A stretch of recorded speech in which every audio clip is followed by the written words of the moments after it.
What's going on, fellas? Welcome in. We got week one on tap, ready to roll. Today is Wednesday, September 4th. Tomorrow, opening day in the NFL. Bears, Packers, Thursday night football. 100th season in the NFL, and what better way to open it up than with Bears-Packers rivalry, Thursday night football. So, huge week. Can't wait. This is finally what we've been waiting for all offseason. Obviously, Bears-Packers just is the icing on the cake for the opening day. But this is what everybody's hard work is put in for this season. So I'm super excited. I can't wait. So I figured let's do a little video. I wanted to do a quick video just with the week one projections and the matchups. And also I wanted to do a little post-draft video of who I think each team's best value was, as well as the reach that I thought on each team was. So let's start there with just the post-draft. Guys, again, thanks for a great draft. The draft was awesome. Had a great time. Thanks again, Brock, for hosting. Dalton, great job with the event. Had a blast golfing. It was a great day. Obviously, ended earlier than everybody thought, but it's a long day. It's what happens when when everybody drinks all day long, and it's a marathon, not a sprint. We made it till about 6 o'clock, and then that was about it for everybody. So. But looking at the draft, guys, looking at some of the values, my favorite value on my own team was probably O.J. Howard in the 7th, Watson in the 5th. I'd probably lean O.J. Howard. My reach was David Montgomery in the 2nd, but based on the running backs there, I felt like I had to go there as the reach. So we'll see how it plays out. Hopefully, he balls out tomorrow, and I look like a genius. But it could turn out to be a flex play, and I'm hoping not for the Bears. Themselves. I hope he turns into be a stud, so we'll just have to wait and see. But those were my two. Again, O.J. Howard, I think tight ends kind of win a little while, which I'll kind of revert back here in a little bit, but hopefully he has a big year as well. Looking at Brock, I think his value obviously was Zach Ertz in the 4th round. I figured he would go in the mid-3rd, and he was able to take him on the turnaround at the 4th, so I think that was a great value for him and Eric. Their reach, low-hanging fruit here was Luck in the 7th. Nobody saw that happen, and just bad luck and bad timing for them. I also thought going back-to-back with Henderson and Madison at 9-10 was a little reach. Could turn out to pay huge dividends if Cook or Gurley have injuries. But going handcuffs back-to-back, the guys they don't own are kind of going to just take up bench space until an injury happens and or if they make a trade or something like that. Sorry, I'm losing my train of thought here. Dalton, easy. I think his value was Cam Newton in the 12th round. I think Cam's going to be, he's top 6 quarterback for me this year, so I think Cam that late was just a huge steal for Dalton. Really waiting on quarterback really paid off for him. I think his reach was pretty easy. There's actually 2 of them. I think Bears defense, as good as I think they're going to be, defenses just shouldn't go in the 7th round. Now, granted, they could go nuts again and be fine, but defense typically you're not going to find, the top defense is not going to return top defense again that following year, which makes me nervous as a Bears fan. His other one would have been Vance McDonald. He took him over Ingram and Howard, and I had obviously Howard and Ingram higher. I thought he could have got Vance a couple rounds later and maybe filled out his roster a little bit better in the 5th, but ultimately, good draft for him. Aaron and Nico, their best value I think was Latavius Murray in the 7th. I actually contemplated him in the 6th. And just went other ways, but I think Latavius in the 7th is great value. Their reach, again, low-hanging fruit was Lamar Miller in the 5th. Not going to play it all this year, but that's, again, just bad luck. And then Darwin in the 8th, obviously also a hindsight thing with LaShawn McCoy signing there. Darwin just becomes basically the 3rd guy.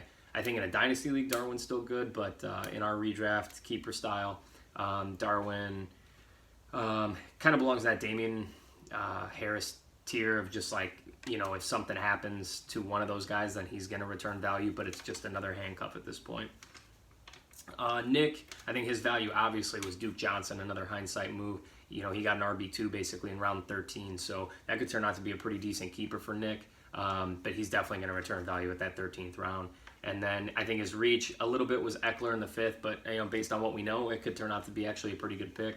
Or Noah Fant in the 11th. I just think that David Njoku might have been a better pick there. Noah Fant, he's got Flacco thrown to him, and I know Flacco loves tight ends, but typically rookie tight ends don't amount to much in their rookie season.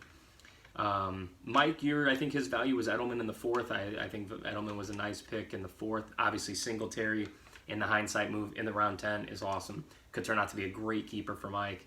And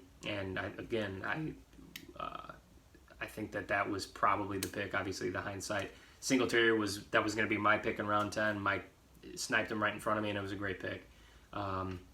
Mike's reach, I think, was Vikings defense in the 11th. There were other defenses on the board that I thought were good, and the Vikings D just wasn't awesome last year. They weren't bad, but having to play a fairly tough schedule this year, I don't know if the Vikes D is going to be where everybody thinks they're going to be. Jobby, I think his value was Moncrief. Obviously, I had Pollard written down. Pollard now with Zeke signing. Pollard's just another handcuff as well. But I think Moncrief in the 10th is a really nice value for Jobby. He could turn into a pretty nice wide receiver 2 or 3, depending on if he kind of fills that Juju role of getting targets and getting downfield. He might even be a good red zone target for the Steelers. His reach, obviously, T.Y. in the 2nd over guys like Keenan and Antonio Brown. I just like those guys more. T.Y., obviously great talent, but now without luck, he's looking more like a wide receiver 2 at best. I could be wrong, but that's my thought. Gabe, this is kind of a funny one because at the draft, I thought it was a reach, but Darius Geis turns into, I think, both picks for me here. I think Geis in the 4th round could be a great value, especially with all the news we're hearing out of camp now that he's going to get the bulk of the carries. He's going to be the first down guy. He's also a good pass-catching back. I had him last year. The ACL obviously was a huge blow, but I think Geis could turn out to be a real value. I also think he could be a reach. At the draft, I thought it was a reach to take Geis there, but like I said, turning out with all the news reports, it actually could be a value for Gabe.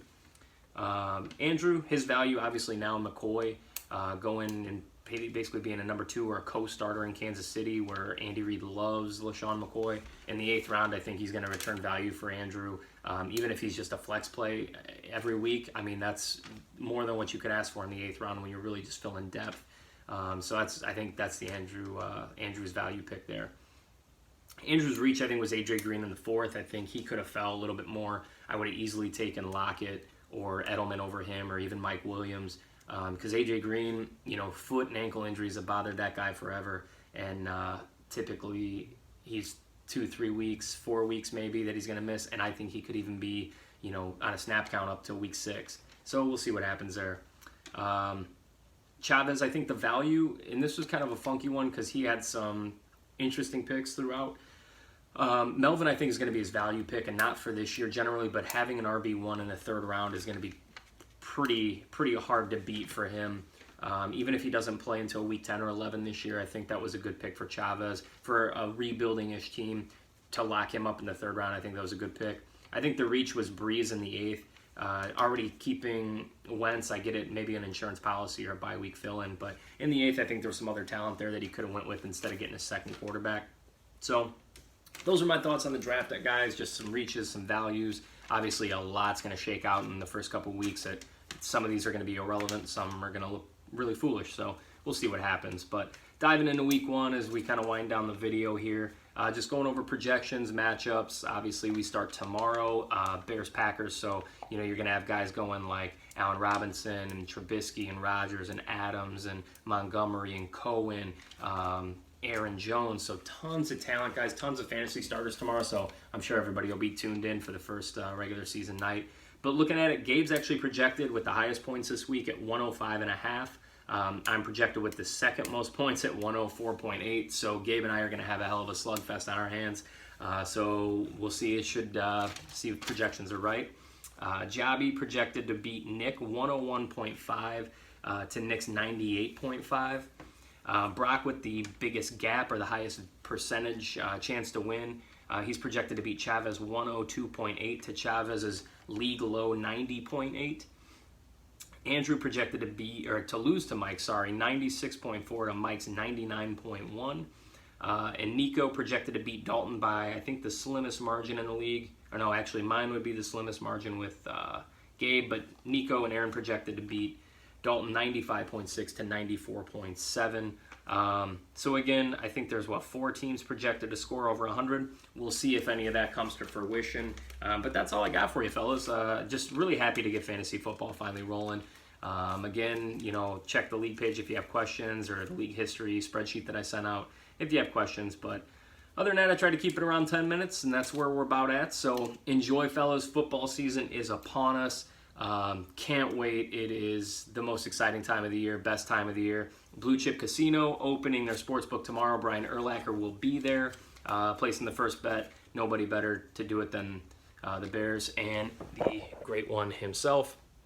So, boys, enjoy football season. It is here. It goes fast. So enjoy it while we got it. Good luck this week, and I will tune in at the conclusion, and we'll go from there. Take care.